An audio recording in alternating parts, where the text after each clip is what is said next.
right, so I'm ready if you are. Okay, hair's looking great. That's right, looking beautiful. Okay. Welcome to the Wellness Business Success Secret Summit. I am here with Sherry Strong, and I have to tell you, I am so excited to be having this conversation with Sherry because I just got her book, Return to Food. Oh my gosh, this is such an amazing book. It has totally transformed my view on food and nutrition and feeding my family and going to the grocery store and just loving the experience. So I really thank you for creating this. This is a piece of art. And plus all the artwork in the book is beautiful and it puts you in a really good place. So I appreciate that. It is a life-changing anti-diet. It's true. And so what's really cool is that you're able to write this book because you used to be a chef and a nutritionist and a food philosopher. Plus you were the Victorian Chair of Nutrition in Melbourne, Australia, which is pretty cool. I love that. And president of Slow Food. So you know what you're talking about when it comes to food. So I'm going to take your word for it. And you were the co-founder of the World Wellness Summit, which I'm really honored to have you part of this summit because that just means you're going to bring so much to the table and you're really going to help the people that are viewing this video to understand so much beyond what they ever imagined. And then, but right now, which I don't know if there's anybody else that does what you do, but and I'm really happy you do what you do because I've always had the dream to own my own cooking show. And it's so cool that you teach people how to create their own cooking show and how to build their business around that. So because you have Food Coaches Coach and you run the Return to Food Academy, which is an online coaching portal for people to learn how to have a cooking show. Am I right? Well, it's to have a food coaching business, which a cooking show could be part of that. Oh, okay. So yeah, so it's even more than what I thought, which is even better. And so you help people make a healthy living and creating, what you've done also is you did the something about the whole sugar addiction, where you had the Sweet Freedom Summit, where you were the co-founder of that, which is just wonderful because what I'm experiencing right now being a parent is it's just horrible with what's out there with sugar because now I think my son's addicted to the multivitamin that I think has a ton of sugar in it. Wow. And he wants like 5 of them, which I'm just like, that's not good. And so it is an addictive substance. So thank you for creating that. I really appreciate it. And so what I would love to learn from you, and I'm sure everybody else would love, is what are the things that you've learned from all of your journeys and all of the experiences that you've had, the biggest aha moments that you've had? Okay. Well, before I get into that, I just want to say that's probably the most heartwarming introduction I've ever had. And I've had thousands over the years. It literally made me well up with tears because you're so genuine. And that brings me to my first point about what I've learned is that the more you can actually show up and be authentically, unapologetically yourself, the greater flow you will experience in your business and life. So thank you for showing up authentically. It made me cry. And when you do that,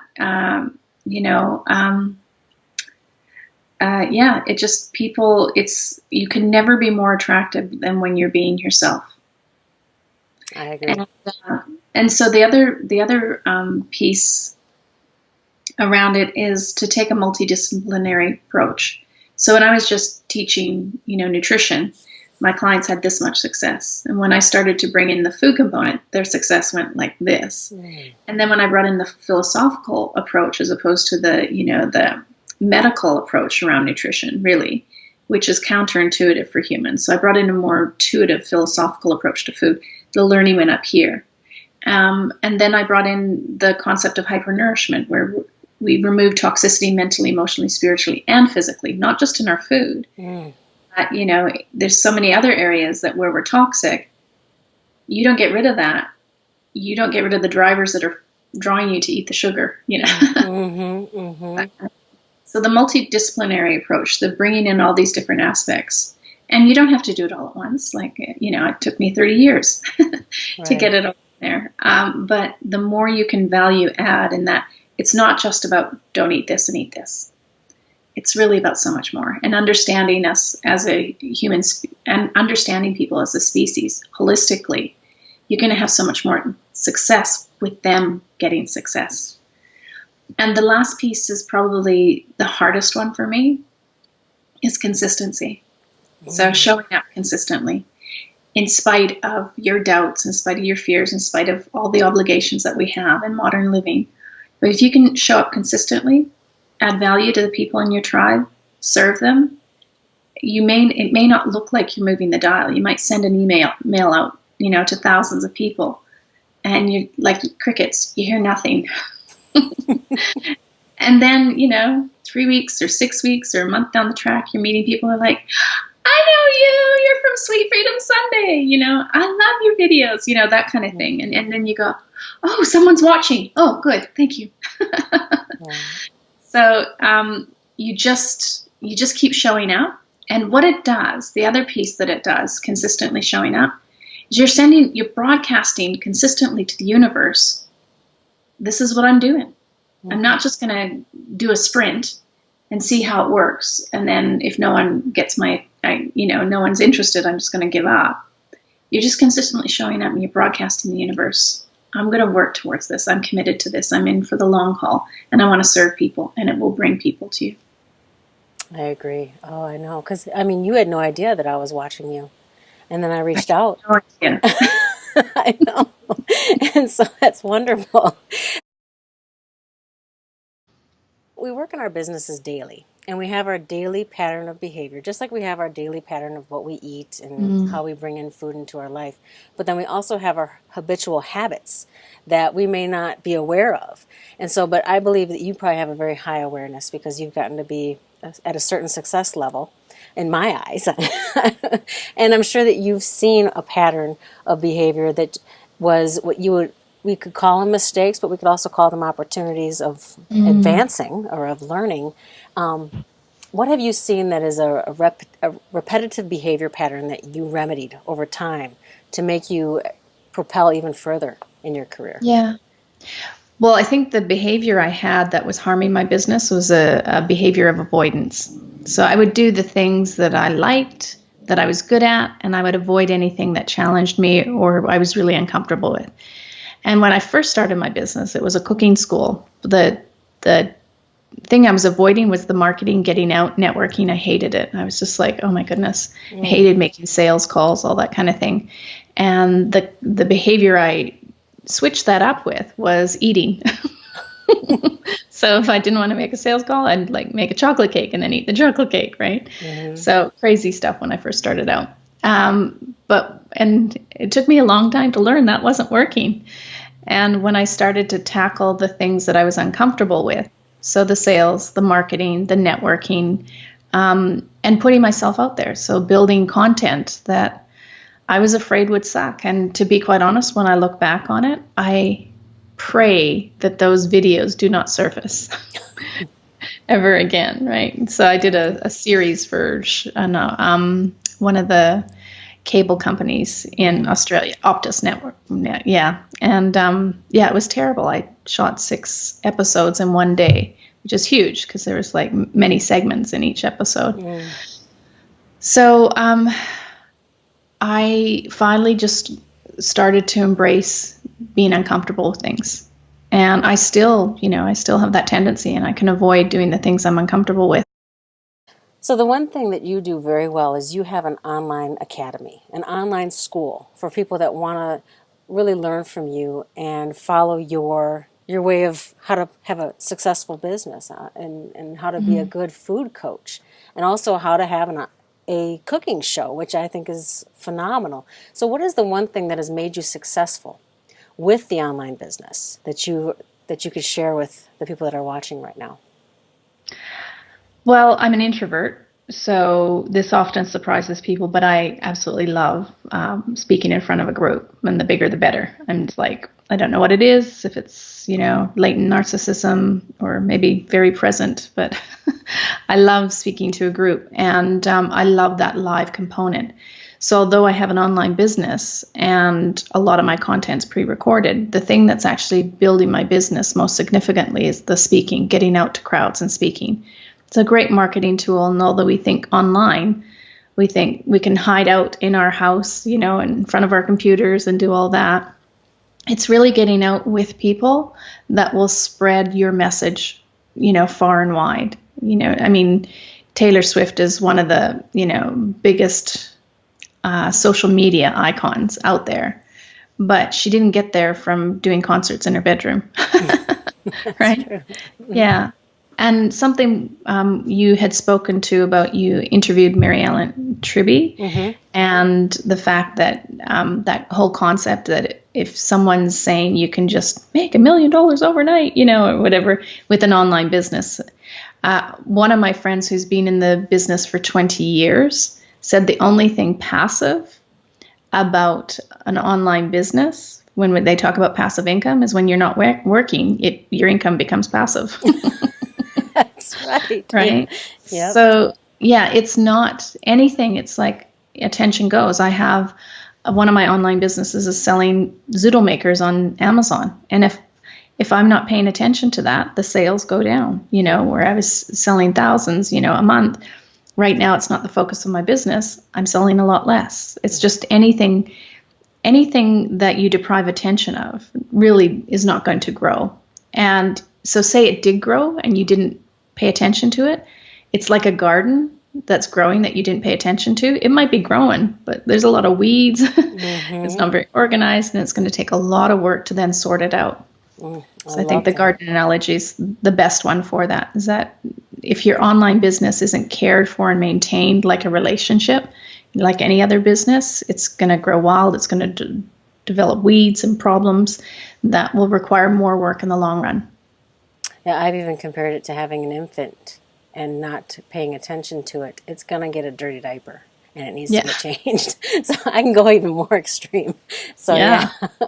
So I love the garden analogy. That's perfect. If you had the knowledge you have now, when you first started out, what would you tell yourself, and what would be different? If you're not making mistakes, you're probably not growing or evolving, right? And the other piece to that is you have to learn from them. Otherwise, you'll keep making the same mistakes. What you want to be doing is learning from your mistakes and then making new ones, not making the same ones over and over again. So I'd probably be less cautious and more, and to know too this piece that it's not the end of the world if you mess up. It's not the end of the world if, you put something out there and no one likes it. That's just feedback. It's like, okay. I remember, I'd done all kinds of classes, and I'm not vegan, but the class that I sold the most, I sold over 400, entries into this class, was a vegan cooking class. And it felt right for me to teach at the time, even though I wasn't vegan. I stood up in front of the class and said, there are people who teach Chinese food classes who aren't Chinese. Right. And, So I got over that kind of, because I could have used a million excuses. And as a result, I know just from that class alone, 3 people in the years following came up and said, I went and studied nutrition. I'm now a nutritionist because of that class. Right? And I offered with a lot of passion. So don't let the mind limit you to, I heard something from, let me just read this to you because it's just coming up I wrote it down this morning. Beautiful. It's from Sadhguru, an Indian guru, and he says, thinking is the recycling of data you've already gathered. Isn't that cool? That's beautiful. It's like, so if you're just thinking about it, it's based on old data, right? It's not necessarily about new. And how do you create new data? Well, you do stuff that ego and the thinking was going, you can't do that. That's crazy, Right. You go and you experience something firsthand and you create your own story behind it. Because you're just taking in an old story that you might even have added some things that weren't even true. That's correct. Yes. So that's wonderful. So since you've been doing this for the time period that you've done, and you've done a lot of videos, some that you don't want anybody to know about, but then there's a lot that are online that are just filled with so much useful information that you have out there. What are the 3 things that you know that you do that have brought you success over this period of time? I mean, the 3 things that you put into place that if you don't do those, it's not going to work. Right. Well, you have to have certain systems, right? Obviously, a good online platforms and systems that that that without systems, it's all going to fall apart at some point.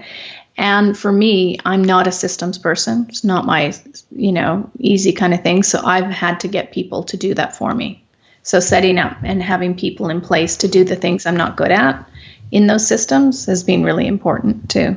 And what that does is it frees up energy so I can do what I'm good at. Right. The things that I can bring the most value and energy to. And then I can employ people who are quite happy to be paid money to do the things they're good at. Right. I think one of the things about me is I have endured in a career that, probably 10 years into it, people should have said, really, you should get a job because, through tenacity and personal belief that I was meant to be doing this work. Yeah. And I just had to figure out a way. Because I knew I was meant to be doing it. So tenacity, I think, is a big thing. It's, I've seen many people in this industry, in my space, give up and do something else or do something. Sometimes it's a sellout, and sometimes it's just they'll actually be doing something that's aligned but not necessarily ethical. Mm-hmm. Or people who've just basically gotten a job because they couldn't deal with the inconsistency, that can come from, doing your own thing, being an entrepreneur. Right. And that's totally fair. But I just have a belief system of what I am meant to be doing in this world, how I'm meant to be contributing. And I know I can't do that through a job or selling, a product that I didn't absolutely believe in. And the third piece is using intuition. I think that, but using it with your intelligence and your heart. So I often, with my students, I get them to do a meditation of, being really present in their mind and the consciousness and being able to access greater consciousness through that mind. So it's not just the observer in there. And then tapping into the heart, the heart that has this incredible power and energy to magnetize things to you and to send out healing in the world. And I know you're good at that because I can feel your heart. Yeah. And then the gut, that intuition, that's the thing that keeps us grounded to this planet, that, keeps us into the physical experience and keeps us, really safe as a mammal, right? That's a big part of our gut instinct and intuition. And when you integrate the three, you start to become really powerful in everything that you do. And for most of my life, it was because I was hiding out here in the thinking, using old data and fear. Mm-hmm. And then when I moved more to believing that I wasn't alone and that I could actually access genius and intelligence that was greater than me. And I believe that I did that through nature's principle, the consumption concept, those philosophies, I believe, were the result of meditation and accessing intelligence greater than myself. And then bringing the heart into it, like really feeling with and for people, and then using my gut to just make decisions that sometimes don't make sense to the outer world, but they felt perfectly right. And in one instance, that was leaving someone who, by the world's view, was a really good person. Mm-hmm. And there was really lots that was really good about them, but they were super controlling in a very passive, aggressive way that, for me, it crippled me. Wow. And another one was moving countries after I'd spent over 2 decades establishing myself professionally, career-wise, name-wise, television media career in Australia, to come back to Canada to being basically unknown. Wow. And starting from scratch, and I was, did I feel fear? Of course I felt fear, but I just tapped into the intuition and I said, okay, now what am I here to do?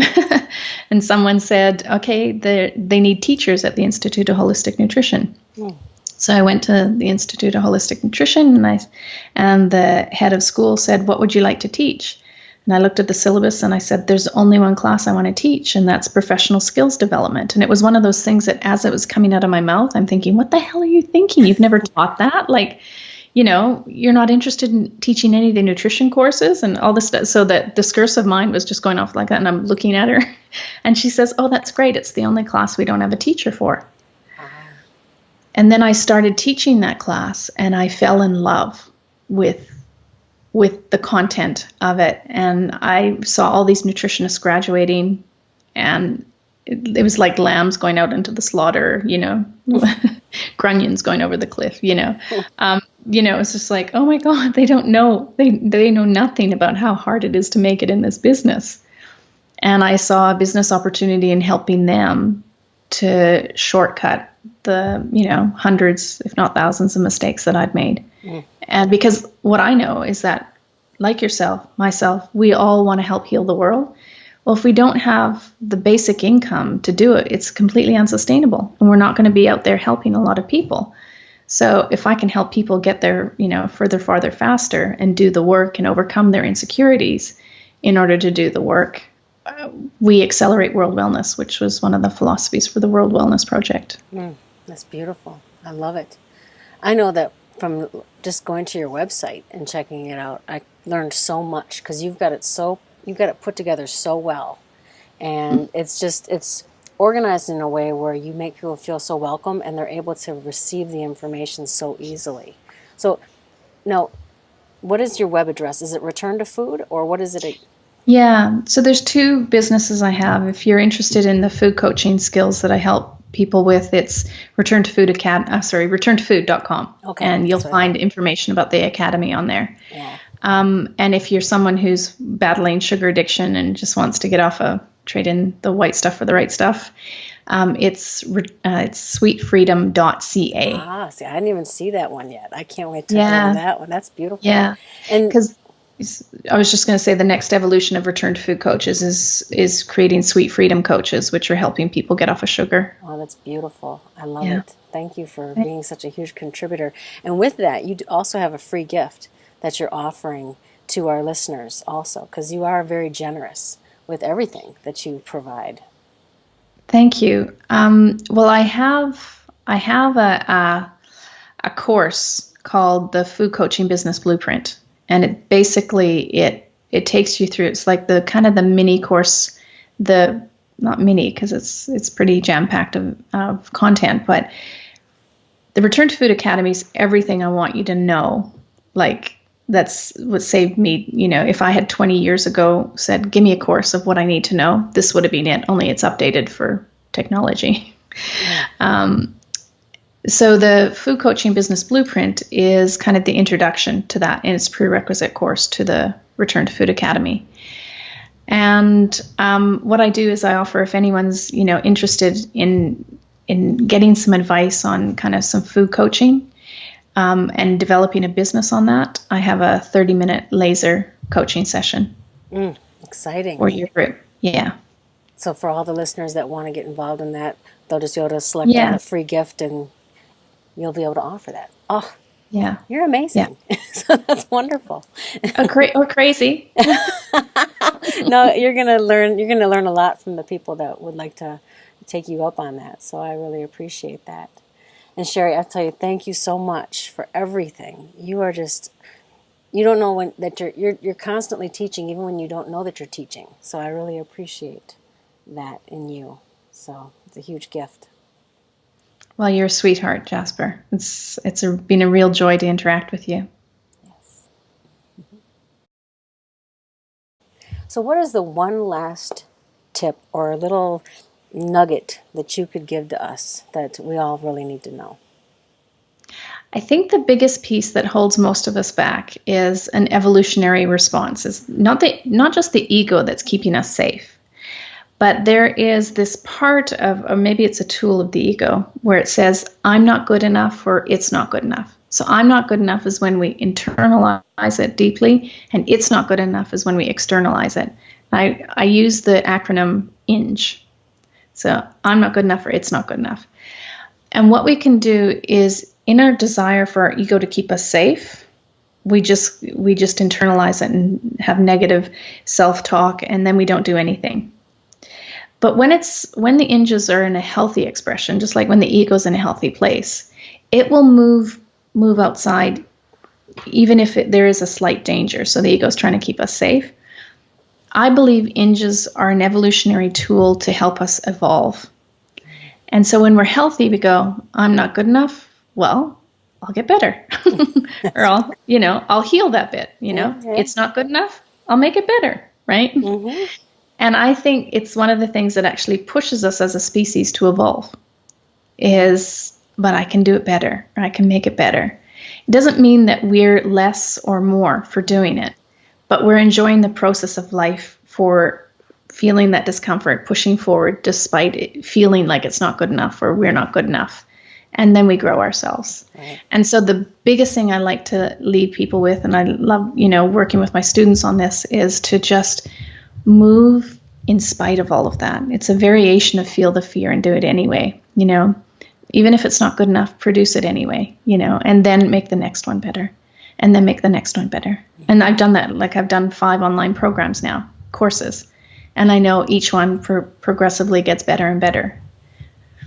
So just keep going. Yeah, that's creation in anything. I love that.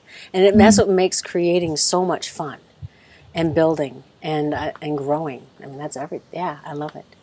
So yeah, perfect. Thank you. My pleasure.